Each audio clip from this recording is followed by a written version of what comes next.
മുത്തുപണീസ്. അപ്പോൾ ഇന്ന് നമുക്ക് നെയ്പത്തിരി ഉണ്ടാക്കാമെന്ന് വിചാരിച്ചു. നെയ്പത്തിരി ഇഷ്ടമുണ്ട്. അപ്പോൾ അതെൻ്റെ അപ്പക്കുട്ടിന് നെയ്പത്തിരി ഭയങ്കര ഇഷ്ടമാണ് കേട്ടോ. അപ്പോൾ അതേ ഗ്യാസിൻ്റെ പ്രശ്നം കൊണ്ട് ഇപ്പം അടുപ്പിൽ തീ കത്തിച്ചാണ് നമ്മൾ ചോറ് വെക്കുന്നത്. ഇനി കറിയും അടുപ്പിൽ വെക്കേണ്ടി വരുന്ന തോന്നുന്നുണ്ട് അല്ലേ. പിന്നെ ഗ്യാസ് ഇപ്പോൾ ഒരു കുറ്റി കഴിഞ്ഞു, ഇനി അടുത്ത കുറ്റി കാത്തിരിക്കുക. പിന്നെ നെയ്പത്തിരിക്ക് ഇതേ ഉള്ളി, വെളുത്തുള്ളി, ഇഞ്ചി, പിന്നെ നമ്മൾ മൈദ, റവ, പിന്നെ നാളികേരം, നല്ല ജീരകം, എള്ള്, തിളച്ച വെള്ളം ഇട്ട് പൊടി വാട്ടിയതിന് ശേഷമാണ് ഉള്ളിയും ഇഞ്ചിയും വെളുത്തുള്ളിയൊക്കെ ഇടുന്നത്. പിന്നെ കറിവേപ്പില, പിന്നെ ഇതൊക്കെ ഒന്നും കൂടി വാട്ടിയതിന് ശേഷം നമ്മൾ നാളികേരം ഇടും. പിന്നെ ഒരു പൊട്ട് നറുനെയ്യ് ഇട്ട് കൊടുത്തു കേട്ടോ ടേസ്റ്റിന്.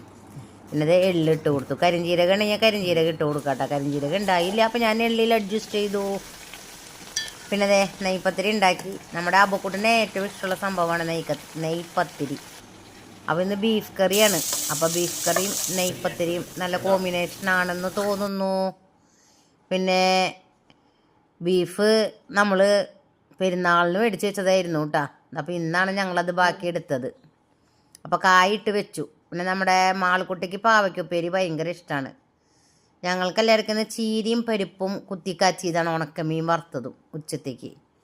അപ്പോൾ അതേ പാപ്പൂന് മൊയ്തീന് അധികം കറിയൊന്നും വേണ്ട കേട്ടോ. ആൾ വെറുതെ പത്തിരി കയ്യിൽ പിടിച്ച് കടിച്ച് നിന്നിട്ട് പോകും. ചിക്കൻ വറുത്താൽ ബീഫ് ഫ്രൈ ചെയ്താൽ മാത്രമേ ആൾ കഴിക്കുള്ളൂ, കറിയായിട്ട് വെച്ച ആൾ കഴിക്കില്ല. അപ്പോൾ നമ്മുടെ അബുക്കുട്ടൻ നാരങ്ങ സത്ത് മണിക്കുട്ടന് മേടിച്ചിട്ട് വന്നു. ഇന്ന് മുഴുവൻ കംപ്ലൈൻ്റ് ആയിരുന്നു. അപ്പോൾ അതേ അബുക്കുട്ടന് പാവയ്ക്കുപ്പേരി ഇഷ്ടമില്ല കേട്ടോ, അതാണ് നോക്കിയിരിക്കണേ.